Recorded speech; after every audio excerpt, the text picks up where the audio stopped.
할 수 있는 힘을 갖게 되는 거예요. 오늘 여러분들 움직이는 힘은 뭐라고요? 예, 한번 따라합니다. 여러분들을 움직이는 힘은 무엇입니까? 예, 크게 얘기하지 내게 되는 거예요. 말씀 따라합니다. 말씀. 예, 말씀. 나를 살리는 게 말씀이에요. 나를 움직이는 게 말씀이에요. 아무리 비싼 핸드폰이 있어도 충전되지 않으면 사용할 수 없습니다. 말씀으로 충전돼야 돼요. 말씀으로 가득 충전될 때 내가 어디 가든지 진짜 걱정 없이 살아갈 수 있게 되는 거예요. 여러분들 요즘은 사람들이 핸드폰이 없으면 그냥 안절부절 못합니다. 거기에 충전하지 않으면 안절부절 못해요. 제가 이제 가끔 열심히 충전했는데 그 코드를 꽂지 않고 충전해가지고 그럴 때가 가끔 있어요. 제가 그냥 정신을 못 차리는 건데 제 나름대로는 밤새도 충전했으니까 걱정 없게 했는데 아침에 10% 20%면 그냥 불안한 거예요. 어디서 전화 올 때가 있는데 이렇게 되면 여러분들 하루를 살아가는데 이 새벽 예배는 여러분들을 말씀으로 충전하는 시간임을 믿으시길 바랍니다. 나올수록 복 받는 거예요. 나올수록 내가 건강해지는 거예요. 오늘 영적인 건강은 어디에 있어요? 말씀에 있다. 이렇게 설명하고 있는 것입니다. 어떤 분이 이런 글을 썼는데요. 불가능이라는 영어 단어가 제가 발음은 안 좋지만 그냥 알아들으세요. impossible이라는 단어를 쓴다 그래요. impossible에 점 하나를 찍으면 우리 노래 가사도 있는데 점 하나만 찍으면 I am possible, 불가능이 가능으로 바뀝니다. 그리고 우리가 잘 알고 있는 남에게 돈을 빌릴 때 빚이라는 그 빚 글자에다가 점 하나 찍으면 빛나는 빛이 되는 겁니다. 꿈은 어디에도 없다. Dream is nowhere라는 단어에 한 칸만 띄우면 꿈은 바로 여기에 있다. Dream is now here. 이게 다 바뀐다고 그래요. 이분이 뭐 이런 것들 잘 찾아내셨어요. 뭐예요? 작은 변화인 것 같은데 완전히 뜻은 180도 달라지는 거예요. 오늘 여러분들이 아무것도 아닌 것 같은데 남들보다 일찍 일어나 교회에 와서 새벽에 간절히 기도하고 하나님의 말씀을 품으면 놀라운 변화가 일어난다는 거예요. 오늘 이 말씀을 통해 하루가 달라집니다. 이 말씀을 통해 한 달이 달라지고 이 말씀을 통해 1년이 달라지는 거예요. 여러분들 이 말씀을 통해 내가 달라짐을 믿으시길 바랍니다. 변화예요. 아주 작은 변화인 것 같지만 큰 놀라운 역사가 일어나는 거예요.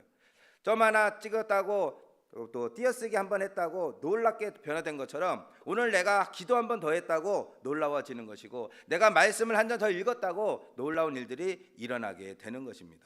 달라지는 거예요. 에스겔서 37장에 보면 에스겔 선지자가 골짜기에 널려있는 마른 뼈 등을 향해서 합해서 하나님의 말씀을 선포했습니다. 너희 마른 뼈들아 여호와의 말씀을 들을지어다. 내가 생기를 너에게 들어가게 하리니 너희가 살아나리라 라고 외치자 어떻게 됐습니까? 골짜기의 마른 뼈들이 이 뼈 저 뼈가 서로 들어맞아서 연결되고 힘줄이 생기고 살이 오르고 가죽이 덮여서 큰 군대를 이루었습니다. 말씀이 들어가니까 그 죽어있는 뼈들이 하나가 되고 살아났다. 오늘 내가 이 마른 뼈처럼 아무것도 아니고 죽어가는 내 인생이 하나님의 말씀으로 살아난다는 것을 설명하고 있는 것입니다. 하나님의 말씀에 능력이 있습니다. 그러므로 이 말씀을 들으면 이 심장이 뜨거워지고 우리는 감동받을 수 있고 은혜 받을 수 있음을 선포하고 있는 겁니다. 감동받으시길 바랍니다. 은혜 받으셔야죠. 그래서 여러분들 따뜻함을 느껴야 되는 거예요. 말씀이 들어왔잖아요. 살아있는 말씀이 들어오니까 내 마음이 뭐해져요? 든든해진다. 오늘 나는 승리할 것이다. 나는 오늘 담대하게 살아서 하나님의 앞에서 복되게 살아갈 것이다. 이렇게 선포할 수 있는 겁니다. 두 번째는 뭐라고 했냐면 좌우의 날선 어떤 검보다 예리하여 혼과 영과 관절과 골수를 찔러 쪼개기까지 하며 예리하다는 이야기를 합니다. 이 하나님의 말씀은 예리한 거예요. 저는 이 말씀을 통해서 하나님이 주시고자 하는 것이 뭐냐, 그 뒤에 혼, 영, 관절, 골수는 가장 깊숙한 곳을 상징적으로 보여주는 거예요. 아주 깊숙한 곳까지 하나님의 말씀이 들어간다는 거예요. 그래서 내 깊숙한 곳에 숨어있는 죄를 잘라버리는 거예요. 옛사람을 죽이고 이제는 새 사람으로 살아갈 수 있도록 고쳐주시는 거예요. 내 안에 숨어있는, 다 고친 줄 알았는데 아무도 찾아내지 못했던 질병을 하나님께서 찾아내 주시는 거예요. 얼마나 좋아요. 여러분들 병원에 갔는데 아무렇지도 않다고 그랬는데 만약에 여러분들 안에 정말로 안 좋은 병이 숨어져 있다면 너무나 안타깝잖아요. 저는 이제 1년에 엑스레이를 좀 많이 찍는 편입니다. 여기저기가 쑤시고 아파가지고 허리도 아프고 무릎도 아프고 발목, 손목, 어깨 막 이래가지고 1년 동안 엑스레이를 제가 생각해보니까 엄청 많이 찍어요. 근데 계속 찍어도 잘 안 나타났던 게 이제 허리 통증이 너무 심해서 계속 심해서 아마 작년에 한번 찍었던 것 같아요. MRI를 한번 찍었더니 MRI를 보니까 디스크가 있습니다. 이렇게 얘기를 하더라고요. 그러니까 엑스레이를 찍었을 때까지도 몰랐는데 MRI를 찍으니까 좀 더 자세하게 나타났던 것 같아요. 여러분들, 하나님의 말씀은 깊은 곳까지 여러분들의 문제를 하나님께서 해결해 주시는 거예요. 내가 왜 이렇게 마음이 답답할까? 내가 왜 이렇게 속이 상할까?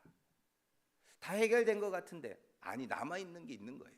그런데 하나님의 말씀은 예리해서 그 깊숙한 곳까지 들어가서 우리 안에 남아있는 죄의 싹 같은 것을 다 잘라버리시고 우리의 잘못된 죄악들을 없애주셔서 우리의 마음을 평안하게 해주시는 거예요. 그래서 오늘 이 말씀은 깊은 곳까지 하나님께서 감찰하시고 뭐 해주신다고요? 치료해 주신다. 치료하는 말씀이다. 말씀은 뭐가 있다고요? 치료가 있다. 말씀은 살아있고요, 말씀은 치유하는 능력이 있다. 이렇게 선포하고 있는 것입니다. 하버드 비즈니스 리뷰에 성경과 관련된 아주 특이한 연구가 실렸습니다. 이제 하버드 교수, 의대 교수인 허버트 벤슨 교수가 자신의 환자들을 이렇게 관찰하고 있는데 어떤 환자들 그룹에서는 이상하게 사람들이 빨리 치료가 되는 거예요. 이유가 뭘까 봤더니 이분들은 성경을 모여가지고 묵상하고 큐티를 하는 걸 봤습니다. 성경을 열심히 묵상하는 이 사람들에게 치료가, 회복이 빨리 일어나는 겁니다. 그래서 이것을 좀 더 연구해 봐야겠다 그래서 미시간 대학교의 심리학 교수인 스티븐 카플란 박사의 도움을 받아서 연구를 했더니 역시나 성경을 묵상하는 사람들이 더욱더 치료 효과가 좋다라는 것을 발견하고 발표를 하게 됩니다. 말씀을 읽으세요. 치료받습니다. 말씀을 읽으면 영적인 문제, 우리의 심적인 문제, 모든 문제들이 하나님 말씀 안에서 나도 모르게 다 녹아버리고 이제 깨끗하게 우리가 치유받는 것을 말씀하고 있는 것입니다. 말씀은 능력입니다. 말씀은 기적입니다. 말씀은 나를 고치고 나를 치유합니다. 세 번째로 본문 말씀은 또 마음의 생각과 뜻을 판단하시나니 이렇게 이야기합니다. 뜻과 생각, 이것은 우리의 의지적인 영역과 감정적인 영역 모두를 하나님께서 분별할 수 있도록 도와주신다라는 거예요. 자, 우리의 생각이 잘못되면 어떻게 됩니까? 잘못된 길로 가는 거예요. 그런데 우리는 그것을 모릅니다. 여러분들 자녀들에게 야 그거 아니야 아무리 얘기해도 말을 안 들어요. 왜요? 자기가 옳다고 생각하니까. 혹시 여러분들 옳다고 생각하며 살아가고 있지 않은지 말씀을 들어야 깨달을 수 있게 되는 거예요. 잘못된 길로 가고 있는데도 잘못된 길인지를 모르고 살아갑니다. 대표적인 사람이 누굽니까? 성경에 보면 아주 대표적인 사람이 사도 바울입니다. 하나님의 일을 한다고 생각했어요. 하나님을 기쁘시게 하는 건 줄 알았어요. 근데 누구를 잡아갑니까? 예수님 믿는 사람들을 잡아다 핍박을 하는 거예요. 하나님의 뜻하고는 정반대로 삶을 살아가면서 그것이 하나님의 뜻인 줄 알고 살아가는 거예요. 우리가 이러고 살아갈 수 있습니다. 나는 교회 다니고 나는 말씀을 열심히 잘 지킨다고 했는데 우리가 끊임없이 말씀을 묵상하지 않으면 우리는 분별력을 놓칠 수가 있는 거예요. 사람들은요 자신의 지식이나 자신의 경험 안에서 판단하는 게 아주 쉽습니다. 제일 쉽잖아요. 내가 경험해 봤는데 내가 알고 있는데 이렇게 얘기하는데 경험이라는 것은 부족할 수 있습니다. 지식이라는 것은 잘못된 지식을 갖고 살아가는 사람들이 얼마나 많은지 몰라요. 예전에 보면 저도 뭐 커피를 먹으면 좋다, 커피를 먹으면 안 좋다 이런 얘기들이 많은데 뭐가 답인지를 모르겠어요. 예전엔 좋다고 했던 게 요즘은 안 좋은 게 너무 많아요. 지식이라는 것은 이렇게 변화무쌍합니다. 그런데 하나님의 말씀은 변함이 없어요. 진리입니다. 그 말씀을 통해서 분별력을 갖고 살아가야 되는 거예요. 이 말씀이 나를 온전한 길로 인도하는 겁니다. 내가 가고 있는 길이 제대로 되는 길인가? 말씀을 읽으면 하나님이 그 말씀을 통해서 우리 마음속에 되돌아가라 아니면 그 길로 가라 이것을 분별력 있게 말씀해 주고 있는 겁니다. 저는 성격이 급해가지고 지하철이 오면 이게 계단을 내려갈 때 지하철 오는 소리가 나면 무조건 내려가서 타요. 방향은 안 보고 탑니다. 왜냐하면 그냥 빨리 가야 되니까 시간은 없는데 지하철이 왔으니까 타야 되는데 방향은 뭐예요? 두 군데가 있어요. 집으로 가는 방향, 집으로 멀어지는 방향. 잘못된 방향을 타면 타고 있을수록 어떻게 되는 거예요? 멀어지는 거예요. 빨리 방송을 듣거나 다음 역이 뭔지 아무 생각 없으면 계속 몇 정거장 가는데 이상하다 느낌이 오면 뭐 해야 돼요? 내려야 돼요. 내려서 반대 방향으로 가야 되는 거예요. 지금 내가 하나님과 멀어지는 길을 착각하고 가까워지는 길로 알고 가고 있다면 하나님의 말씀 예배를 통해서 멈춰서고 다시 돌아갈 수 있어야 되는 겁니다. 그게 지혜로운 거잖아요.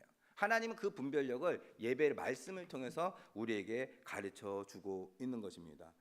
자, 그럼 오늘 이 세 가지를 이야기를 했어요. 첫 번째 뭐예요? 하나님의 말씀 뭐 한다고요? 살아있다. 살아있어서 우리 안에 역사하는 거죠. 두 번째는 우리를 깊은 곳까지 그 검이 말씀은 예리해서 깊은 곳까지 치료해 주신다.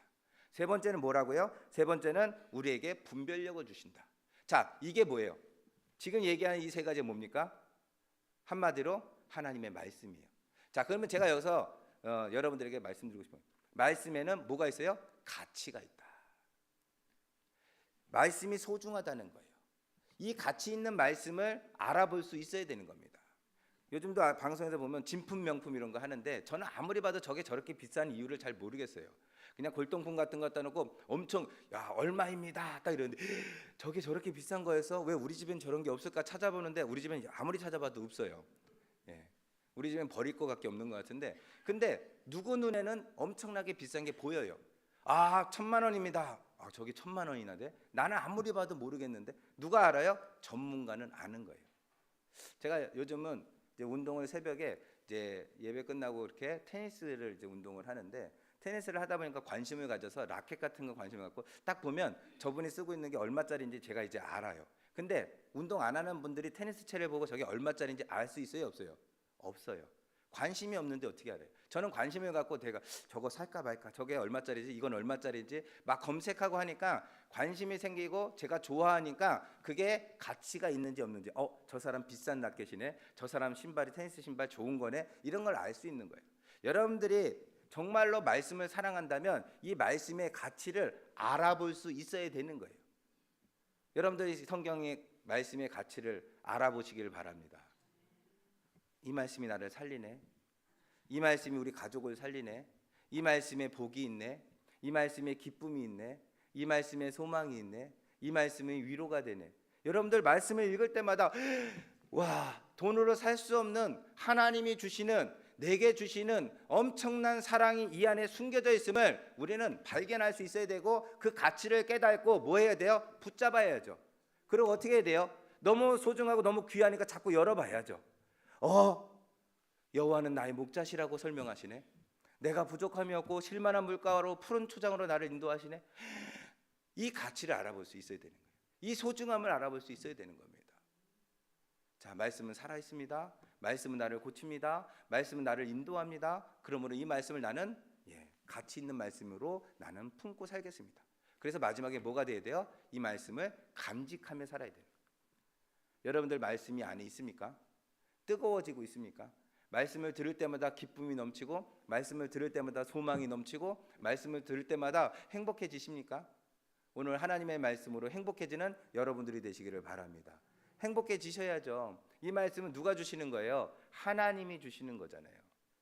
여러분들 대단한 분을 만나면 뭐 하고 싶어요? 사진이라도 한번 찍고 싶고 사인이라도 한번 받고 싶잖아요. 안 그러신가요? 여러분들 유명한 사람들 만나면 가가지고 옆에서 저는 유명한 사람들이 누굴 만났는데 어디 그 결혼식장에 갔다가 커피를 한 잔 마시러 갔는데 거기 이제 커피집 주인이 그 누구 연예인 중에 태진아 씨인가 그분이 이제 하시는 곳이에요. 사람들이 막 서로 사진 찍고 유명한 사람 옆에서는 사진 찍고 이러는 게 즐거움이구나. 오늘 여러분들은 이 새벽에 누구를 만나러 오셨어요? 하나님 만나러 오셨습니다. 오늘 하나님을 만나시길 바랍니다. 하나님은 기도하는 가운데 만날 수 있습니다. 말씀을 듣는 가운데 만날 수 있습니다. 하나님은 여러분들이 부를 때마다 뭐 하세요? 응답해 주십니다. 아버지, 내가 너무 힘듭니다. 하나님, 내가 이 문제를 가지고 나왔습니다. 답을 주세요. 저는 모르겠습니다. 저는 아이들에게 그런 얘기를 해요. 수학 문제를 영어 선생님에게 가져가면 혼납니다. 혼나죠. 영어 선생님이 이러고 있는데 수학 문제를 갖고 내가 그걸 어떻게 푸니? 자, 수학 선생님에게 영어 문제를 가져가면 혼납니다. 왜요? 내가 그걸 어떻게 푸니? 자, 인생의 문제를 누구에게 가져가야 돼요? 세상에 가져가봤자 아무도 여러분들에게 관심이 없습니다. 하지만 관심을 가지고 그 문제를 아시는 분, 우리 하나님께서는 문제를 가지고 나올 때마다 뭘 주세요? 답을 주시는 거예요. 답을 주시고 그 답과 더불어서 하나님께서 능력을 주시는 거예요. 그리고 여러분들이 그 문제를 해결할 수 있도록 마음의 담대함을 주십니다. 오늘 이 새벽에 하나님의 말씀은 살아있고 활력이 있어서 좌우의 날선 어떤 검보다 예리하여 혼과 영과 및 관절과 골수를 찔러 쪼개기까지 하며 또 마음의 생각과 뜻을 판단하나니, 이 말씀이 오늘 하루 살아가면서 여러분들에게 이 마음속에서 떠나지 않아서 이 마음을 뜨겁게 하고 오늘 살아가는 힘이 되는, 여러분들의 충전이 되는 그런 귀한 말씀이 되시기를 간절히 바랍니다. 기도하겠습니다. 하나님 아버지, 오늘 이 새벽에 하나님 앞에 나왔습니다. 복 받기 위해 나왔습니다. 은혜 받기 위해 나왔고 응답 받기 위해 나왔습니다. 길을 잃어버려서 길을 찾기 위해 나왔습니다. 또한 믿음을 회복하기 위해 나왔습니다. 하나님, 믿음이 회복되는 시간 되게 하여 주시옵소서.